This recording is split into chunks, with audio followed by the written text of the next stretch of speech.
Okay, so good evening, guys. And welcome to my YouTube channel.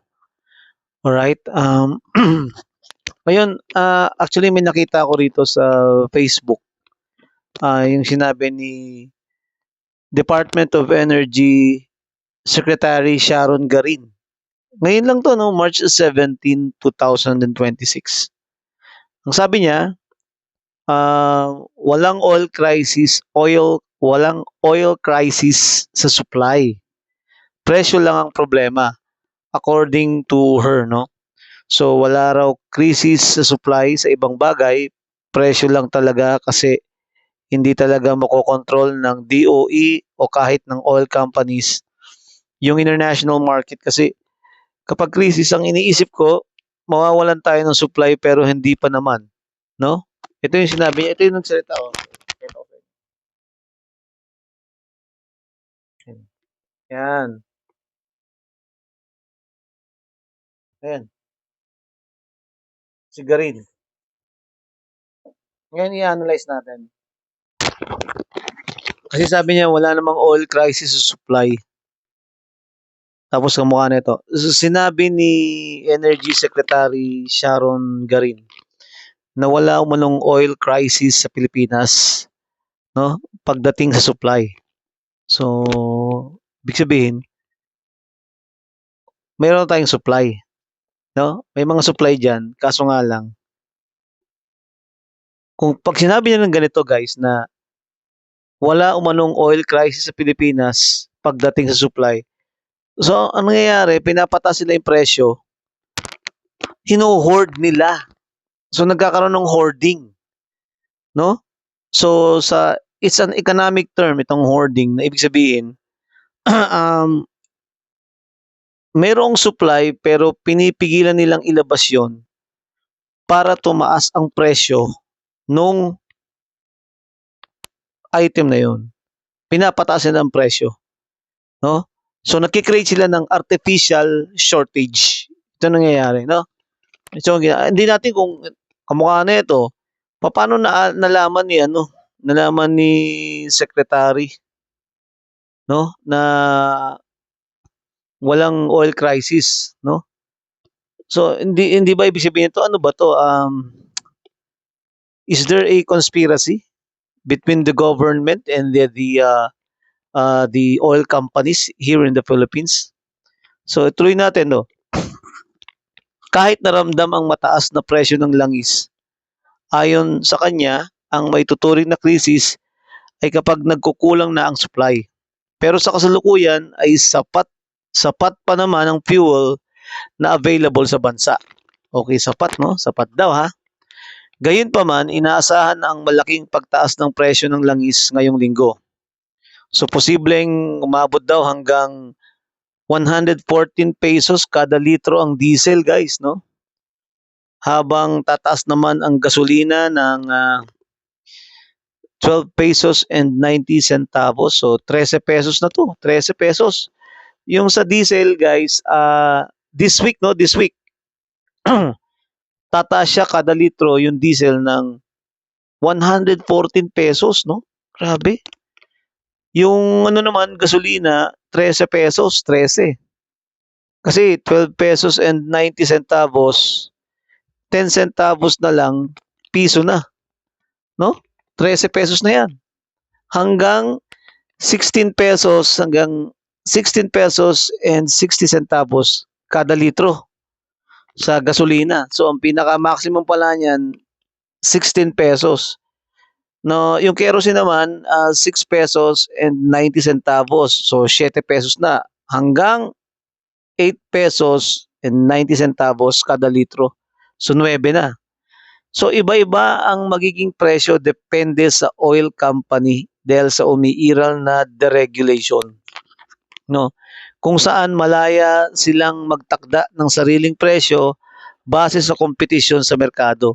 Kaya nga, sana ang ginawa nila, no, ang ginawa ng Kongreso, no, sa akin, dapat nag-regulate sila, ni-regulate na nila, no? Na-regulate na nila yung oil, no, dito sa ating bansa, yung price. para kontrolado nila yung presyo nung crudo dito sa Pilipinas. Kasi if it is regulated, so kahit guys tumaas yung presyo sa pandaigdigang kalakalan, no, dito sa bansa natin, ang mangyayari, mame-maintain pa rin yan doon sa kanyang presyo. Kasi pag sinabi nating the oil is regulated here in the Philippines, meron tayong ilalaang what they call that, oil subsidy. Oil subsidy. Alright? So for example, if isang bariles, let us say is $80 per barrel, at because of this certain war, naging $100 per barrel, yung $80 per barrel, yun ang magiging panuntunan pa rin, magiging base price dito sa ating market, na kung saan yung remaining $20, no, yun ay magiging subsidy. Isa-subsidize yun ng ating pamahalaan if the oil is regulated. Kasi dapat ang ginawa nila dyan, the oil is regulated kasi nga, ang dami namang pera eh. Kung makikita nyo, di ba, billion-billion yung nananakaw, no? Male-maleta. So, billion-billion. Ang daming pera. Mayaman ng gobyerno eh. Because of the taxes, no, na nakokolekta sa mga tao. So, sana nilagay sa tama at wastong pamamalakad sa ating bansa. So, yun, no? Kaya eh. Kaya, kasi pag yung, the policy is that the oil is deregulated.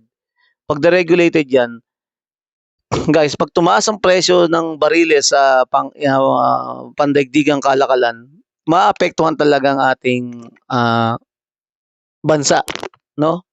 Pagdating sa mga crudo, no? Crudo, gasolina, kerosene. Pero kung siya ay regulated, if the oil is regulated, no, marami namang pera ang ating pamahalaan, kaya nating maglagay ng subsidy, no? O kamukha sa mga panahong ito. Kung meron tayong subsidy, tumaas man o bumaba, no? Ano ba, tumaas yung presyo ng bariles, no? Sa pandaigdigang kalakalan, hindi tayo mag-aalala. Kasi kayang i-maintain ng government yung price, may price ceiling. Alright, kaya binanggit ko nga kanina, if the amount, for example, is $80, what do you call it? $80 per barrel. So, at nagkaroon ng digmaan, naging $100 per barrel. If we have an oil regulated policy, so even though it's $100 per barrel, ang kayang bayaran ng ating pamahalaan, no, is yes, is $100. Pero pag yan ay ibinigay dito sa ating, pinalabas sa ating consumer, no, ibabase yung base price, no, yung pinaka-base niya, under $80 lang per barrel. Because $20 yung excess na $20, that is sasagutin na yan ng oil subsidy because of the regulated policy, no? Kung may nakapag-isip na congressman na may malasakit sa ating bansa, kung may nakapag-isip na congressman diyan o senador para magawa yung bagay na yun. Kasi ang dami natin pera, kung makikita ninyo, no, doon sa maleta na yon, no, sa na-research ko, no, regarding sa mga ulat, yung maleta actually nagtotal siya ng 805 billion pesos ang nawala, no, na isang maleta. Kaya sabi ko, maleta magic, no? Grabe. Kaya lahat sila diyan, hindi sila talaga magkakantahan kasi nga pag may nagkantahan diyan, sasabi sila pare-pareho. Alright, so next. Ang nagsasuffer, tayong mga mahihirap. Ako, kamukha kong isang kahit santo ka, napakahirap. Kawawa naman tayo, di ba? Sana nilagay yung pera doon sa maayos na paglalaanan, hindi yung nanakawin nyo, di ba? Okay, ito, mukha ano ba? Tuloy natin. So iba-iba yung magiging presyo nga, depende sa oil company dahil sa umiiral na deregulation. Kasi nga oil deregulated tayo, no? Kung saan malaya silang magtatakda ng sariling presyo base sa competition sa merkado.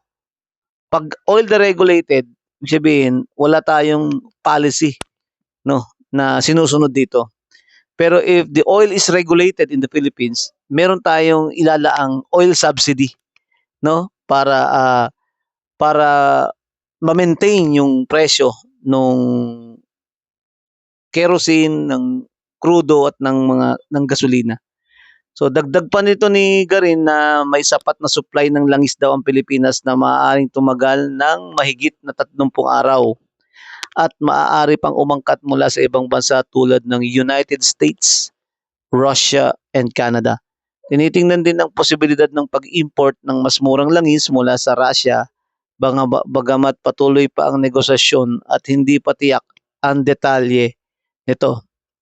Actually kasi guys, no, nga marami na kasing solution, even though kahit harangan man ng Iran yung Strait of Hormuz, harangan niya yung Strait of Hormuz kasi ang Saudi Arabia meron siyang oil pipeline no na nagko-cross mula east to west ng Saudi Arabia, no? So mula doon sa Persian Gulf papuntang Red Sea. So if magkaroon ng problema sa Persian Gulf because of the pipeline, pwede na magkarga sa Red Sea, no? Kahit hindi na sa Persian Gulf. Ganun din guys sa UAE, no? Sa Dubai at saka sa Abu Dhabi. Hindi na sila dadaan ng Persian Gulf, pwede nang diretso sa Gulf of Oman. Right? Kasi meron din silang pipeline. Right? So hindi siya magiging problem. Ngayon doon sa pipeline ng Saudi Arabia, kaya niya magkarga doon sa Red Sea ng 5 million barrels per day. Doon naman sa Fujairah dito sa may UAE, United Arab Emirates, yung pinaka pipeline, kaya niyang magbigay ng 1.5 million barrels per day.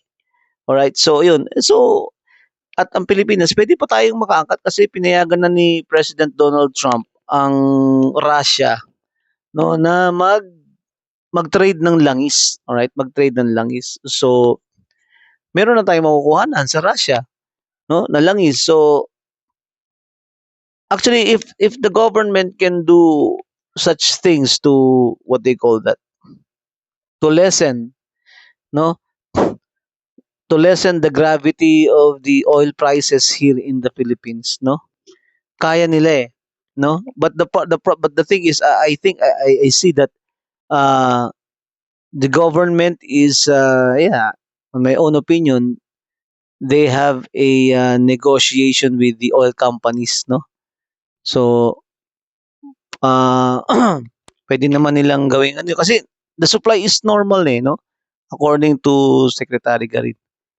So parang nagkakaroon na ng conspiracy para payamanin muna yung mga negosyante. So hindi naman magagawa ng mga negosyante yan kung wala ang tulong ng pamahalaan. So there's a conspiracy regarding that, no. So yun. Yun ang nakikita ko diyang sana kasi ang mangyayari yan, may commission din yung yan may commission din yung government if that will be the case, no. Maghahati-hati sila. Pero sana naman ang isipin ninyo yung taong bayan, kami mga mahihirap. Kasi guys, no, pag tumaas ang presyo ng langis, no, kamukha sa ating bansa, papatak pa yan guys, no, within this week or next week, 150 pesos per liter, no, mula sa aking bubuwit. Papatak siya ng 150 pesos. So mangyayari yan, dapat gumawa kayo ng paraan para mapagaan ang buhay naming mga mahihirap. Hindi yung pabibigatin ninyo. Hirap na nga kami, lalo pang bibigat, no. Yun yung doon. Punto de vista.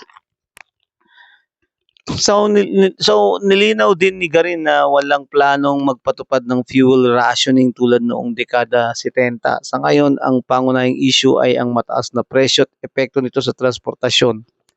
Hindi kakulangan ng supply. So ilang beses niyang dinidiin na walang kakulangan ng supply.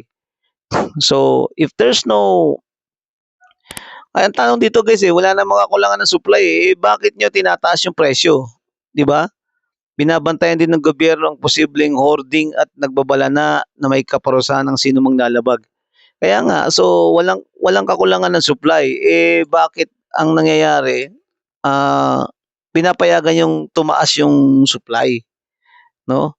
Kasi yun ang sinasabi natin yan dapat government ka, gobyerno ka, pinag-aaralan mo yan, pinag-aaralan mo kung ano yung makakatulong sa mga mamamayan. Hindi yung nakatiwangwang ka lang diyan, wala kang iniisip, 'no, wala ka namang ginagawa, 'no? Dapat yun ang iniisip ninyo. Oh, kamukha niyan sa mga lawmakers natin, dapat yun ang iniisip ninyo to regulate the the oil supply, 'no? Magkaroon ng regulation, oil distribution. Kaya yan, nagkakandahirap ang ating sitwasyon ngayon. Okay guys, so hanggang dito na lang. So, yun yung ano, sundan niyo pa no, yung mga iba nating mga i-discuss dito. So, God bless us all. Bye-bye. Subscribe to my YouTube channel. Bye.